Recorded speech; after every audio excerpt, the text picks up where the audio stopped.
Captain Braddock. Ready. What you're about to see is a thrilling, dramatic real-life story. Taken from the official files of the police racket and bunco squads, business detective associations, and similar sources all over the country. It is presented by Philip Morris as a public service to expose the confidence game. The carefully worked out frauds by which confidence men take more money each year from the American public than all the bank robbers and thugs with their violence.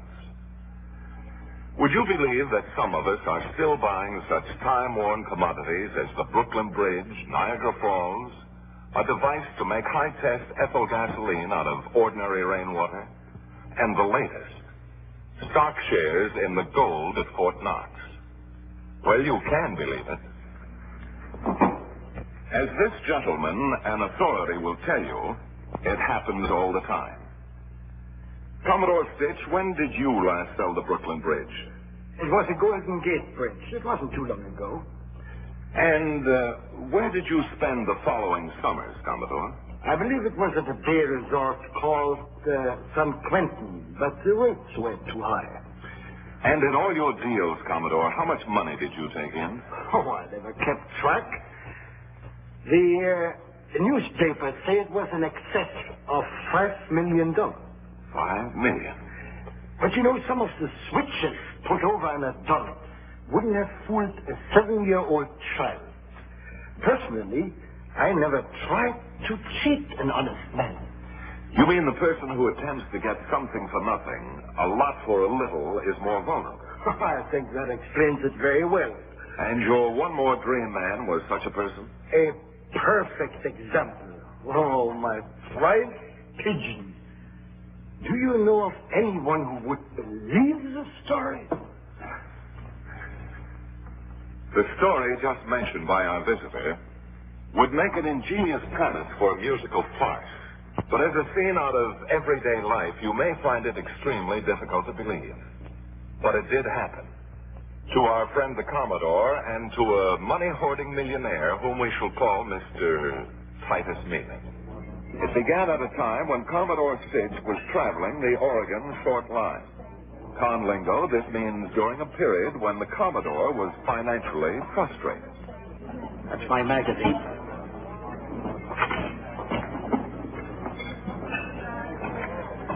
Know anything about clairvoyance, mister? Huh? Well, you wouldn't. You don't look like you'd know anything.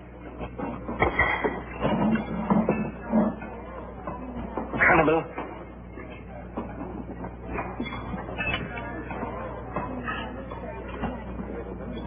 How's business? Very good.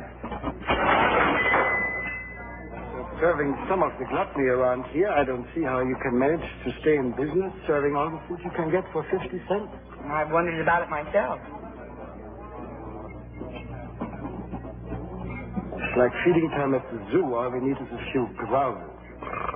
I take that character over there. How often does he eat here? He's always at the same table, 3 times a day. 3 times? Every day. I still don't see why you don't go bankrupt. If I was the owner of this restaurant, I'd pay him to stay away. The funny part of it is that he can afford 10 of these restaurants and still have a couple of $1 million left over.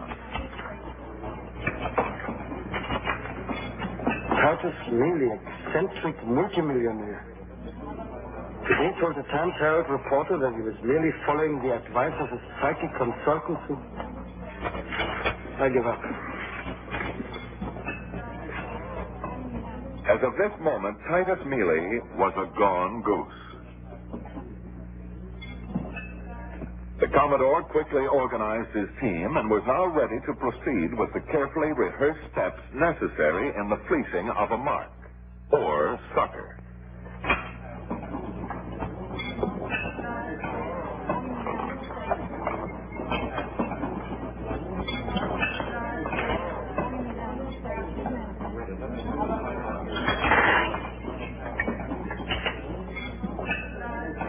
The volume, Adventure in Clairvoyance, with the exception of Chapter 3, was authentic. The distinguished-looking gentleman on the front piece was a fraud. Our old friend, Commodore Sich. In a few seconds, you will witness one of the more important steps in the big con, in which Kay Wilson, known to her co-workers and to the police as Salvation Sal, will attempt to rope or steer Mr. Mealy by telling him the tale, baiting him for the Commodore's trap. I beg your pardon. That book you're reading, it belongs to me. Can you prove it? Now, see here. No use getting indignant about it, young lady. I asked you a simple question. That book is mine. I left it here. Please let me have it. How do I know it's yours? Because you say so? Because it was autographed to me by the author, Heinrich von Rinker. What's your name? Catherine Wallace. Sit down, young lady. I'd like to talk to you. Oh, I'm afraid not, you see. But just for a few moments, I'd like to talk to you about the book. Well, just for a few moments. I'm fascinated by the title of Chapter 3. And yet there are scoffers who put clairvoyance in the same category as fortune-telling. Not me. Why, in 1929, I got a premonition that a crash was coming. So what did I do? I sold short, made me a fortune. Yes, sir. I believe what Von Rinker says in this chapter. The day is not far off when a highly psychic individual will be able to project his thoughts, his dreams, past, present, and future on a screen like a motion picture. A man like that could become as rich as Croesus in no time. Maybe the day is already here. I'm sorry. I really must be going. Did I say something that offended you? I can't discuss the subject with you any further. Is it that I stumbled onto something? You can trust me, Miss Wallace. When can I meet Von Rinker? Herr Von Rinker is in Europe. When he returns, he'll be too occupied to talk to anyone. How long will he be in Europe? Just long enough to raise funds for his new work. His new work, eh? Perhaps I can help him financially. Oh, don't let appearances fool you, Miss Wallace.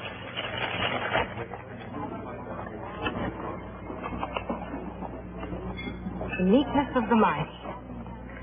And here I was feeling sorry for you. No, I'm not poor, and I'd like to help Von Rinker.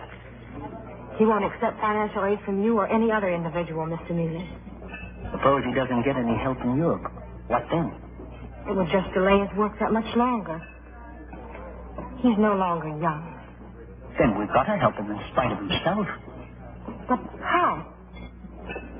Suppose I was to head a scientific group. Call it the Institute of Metaphysical Research. Put all the bills myself. Kay Wilson has now skillfully maneuvered Mr. Mealy into a spot where he's not only begging to be fleeced, he is also furnishing the device.